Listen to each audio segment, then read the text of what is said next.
Okay students, आज हम लोग फोटोसिंथेसिस एंड रेस्पिरेशन का पार्ट 2 पढ़ने वाले हैं आईसीएसई क्लास 7 बायोलॉजी का।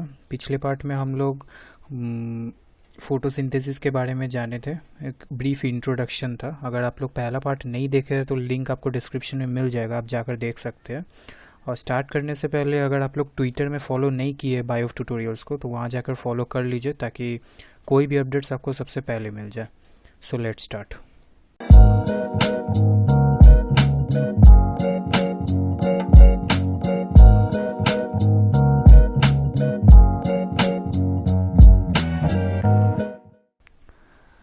तो सबसे पहले एक रीकैप देख लेते हैं कि फोटोसिंथेसिस है क्या। अगर हम लोग देखें, ये अगर एक प्लांट है तो हम लोग देखे थे फोटोसिंथेसिस के लिए हम लोग को 3 चीज़ का ज़रूरत है। पहला तो है कार्बन डाइऑक्साइड, सनलाइट और वाटर। तो वाटर प्लांट को कहाँ से मिल रहा है? सॉइल से मिल जा रहा है। कार्बन डाइऑक्साइड एटमॉस्फेयर से मिल रहा है और सनलाइट तो सन से प्रेजेंट मतलब सन से मिल जा रहा है। अब क्या करता है प्लांट? अपना फूड प्रिपेयर कर रहा है by combining all this elements in the presence of sunlight and chlorophyll. और उसके बाद प्लांट को एंड प्रोडक्ट्स क्या मिलता है? ग्लूकोज और ऑक्सीजन। जो ऑक्सीजन जो है वो एटमॉस्फेयर में रिलीज हो जा रहा है। तो ये था एक नॉर्मल रिकैप फोटोसिंथेसिस का। अब हम लोग जो जानेंगे इस पार्ट में वो है स्टोमाटा। स्टोमाटा हम लोग पिछले पार्ट में एक इंट्रोडक्शन हुआ था कि स्टोमाटा एक स्मॉल पोर्स है जो कि लीव्स के लोअर सरफेस पे पाया जाता है। और स्टोमाटा का मेन जो फंक्शन है वो क्या है कि वो कार्बन डाइऑक्साइड को लेने में मदद कर रहा है एंड एक्सचेंज ऑफ गैसेस में हेल्प कर रहा है। ओके, और वाटर रिलीज में भी हेल्प कर रहा है ड्यूरिंग ट्रांसपिरेशन। सो पहला तो जान लेते हैं स्टोमाटा का लोकेशन क्या है। They are mainly present on the lower surface of the leaves. तो लीव्स का लोअर सरफेस में स्टोमाटा पाया जाता है। अब इसका स्ट्रक्चर कैसा है? Tiny openings. ठीक है, आप देख सकते हैं ये एक जनरल स्ट्रक्चर ऑफ स्टोमाटा है जिसमें ये जो पार्ट है ये पार्ट को हम लोग स्टोमा बोलते हैं। ये एक ओपनिंग है जिसके कारण ही exchange of gases takes place. Okay, और they are surrounded by bean shaped guard cells. तो ये जो ओपनिंग है ये ओपनिंग के सराउंडिंग में आप देख सकते हैं ये और ये सब बीन शेप्ड गार्ड सेल्स है। ओके, इसको गार्ड सेल्स बोला जाता है। तो this opening is surrounded by bean shaped guard sales. और इसके आसपास में गार्ड सेल के सराउंडिंग में जो भी सेल्स प्रेजेंट है इसको एपिडर्मल सेल्स बोला जाता है। ओके, तो ये था जनरल स्ट्रक्चर ऑफ स्टोमाटा। अब स्टोमाटा जो है वो ओपन और क्लोज कैसे हो रहा है? तो जनरली क्या होता है, फोटोसिंथेसिस जो है फोटोसिंथेसिस ड्यूरिंग डे टाइम में होता है। तो डे टाइम में ही प्लांट को क्या करना है? एक्सचेंज ऑफ गैसेस करना है, क्योंकि प्लांट को कार्बन डाइऑक्साइड चाहिए फोटोसिंथेसिस के लिए। तो जैसा कि प्लांट को कार्बन डाइऑक्साइड चाहिए उसके लिए स्टोमाटा को ओपन रहना ज़रूरी है। अब डे टाइम में क्या करता है, जो स्टोमाटा का जो गार्ड सेल्स है, ये जो गार्ड सेल्स है ये क्या करता है, आसपास का जो सराउंडिंग एपिडर्मल सेल्स है उसमें से वाटर एब्जॉर्ब करता है। तो जब भी वो वाटर एब्जॉर्ब करेगा उसके कारण क्या होता है, गार्ड सेल्स स्वोलन हो जाता है। ठीक है, they remain in a turgid condition. Turgid condition मतलब वो पूरा फूल जा रहा है। अब जैसा कि गार्ड सेल्स जो है वो फूल जा रहा है, इसी के कारण क्या हो रहा है, जो स्टोमा है वो खुल जा रहा है, मतलब स्टोमा ओपन हो जा रहा है। ठीक है, तो ये ड्यूरिंग डे टाइम होता है। अब सेम रिवर्स होता है नाइट में।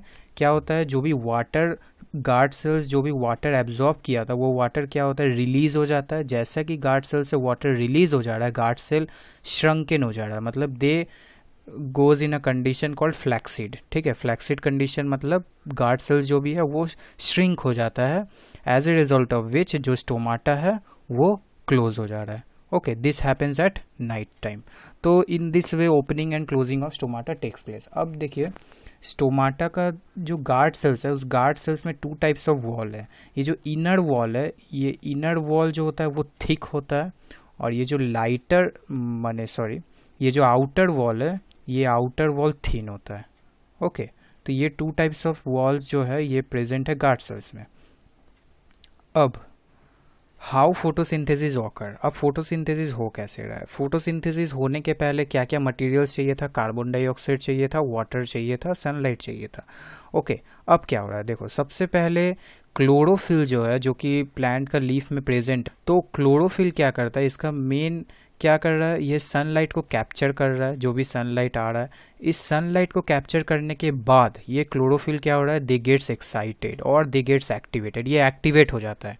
अब अगर ये एक्टिवेट हो जाएगा तो ये क्या कर रहा है, ये जो वाटर मॉलिक्यूल्स प्लांट जो रूट से एब्जॉर्ब कर रहा है, मतलब सॉइल से जो एब्जॉर्ब कर रहा है रूट के जरिए, ये वाटर मॉलिक्यूल्स को क्लोरोफिल क्या करता है, ब्रेक कर देता है into H+ and OH- ions. Hydrogen ions है वो क्या हो रहा है, कार्बन डाइऑक्साइड के साथ कंबाइन कर रहा है, जिससे ग्लूकोज फॉर्म हो रहा है। और जो ऑक्सीजन जो है, ये ऑक्सीजन क्या हो रहा है, they are released into the air. ठीक है, oxygen from the hydroxyl ion they are released into the air. और जो हाइड्रोजन बचा वो हाइड्रोजन क्या कर रहा है, मतलब ब्रेक डाउन होने के बाद बहुत सारा सीरीज ऑफ रिएक्शंस हो रहा है। उस सीरीज ऑफ रिएक्शन में क्या हो रहा है, हाइड्रोजन जो है कार्बन डाइऑक्साइड के साथ मिक्सअप होके ग्लूकोज फॉर्म हो रहा है, जो कि मेन एंड प्रोडक्ट है फोटोसिंथेसिस का। यही ग्लूकोज क्या होता है, स्टोर हो जाता है प्लांट में इन the form of insoluble starch. मतलब ग्लूकोज क्या हो रहा है, बहुत सारा ग्लूकोज मॉलिक्यूल जुड़कर फॉर्म हो रहा है इनसॉल्युबल स्टार्च। ओके, तो क्या क्या फैक्टर्स है जो फोटोसिंथेसिस को अफेक्ट करता है, मतलब क्या क्या फैक्टर्स के कारण फोटोसिंथेसिस इंक्रीज हो सकता है या डिक्रीज हो सकता है। जैसे कार्बन डाइऑक्साइड पहला फैक्टर है, अगर कार्बन डाइऑक्साइड का लेवल एटमॉस्फेयर में डिक्रीज हो जाए तो फोटोसिंथेसिस भी रिड्यूस हो जाएगा। ओके, अगर लाइट भी डिक्रीज हो जाए तो फोटोसिंथेसिस डिक्रीज हो जाएगा।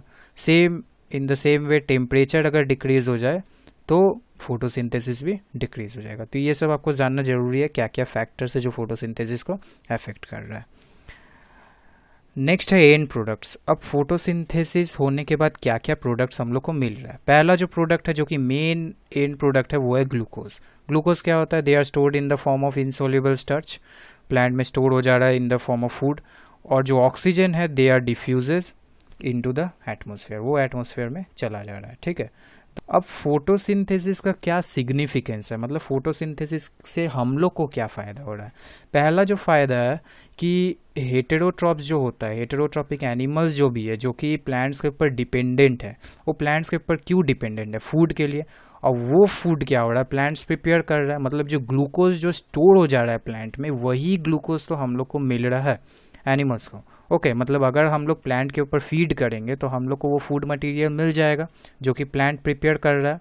और नेक्स्ट जो है ऑक्सीजन फॉर रेस्पिरेशन, हम लोग देखें फोटोसिंथेसिस के एंड में ऑक्सीजन रिलीज होता है और वो ऑक्सीजन हम लोग के लिए ज़रूरत है फॉर रेस्पिरेशन। तो ये दो इम्पॉर्टेंस है जो कि हम लोग को फोटोसिंथेसिस से मिल रहा है। ओके, तो ये था फोटोसिंथेसिस के बारे में पूरा डिस्क्रिप्शन। ठीक है, हम लोग फोटोसिंथेसिस ख़त्म कर चुके हैं। नेक्स्ट पार्ट में हम लोग रेस्पिरेशन स्टार्ट करेंगे। तो थैंक यू फॉर वॉचिंग, मिलते हैं नेक्स्ट पार्ट में।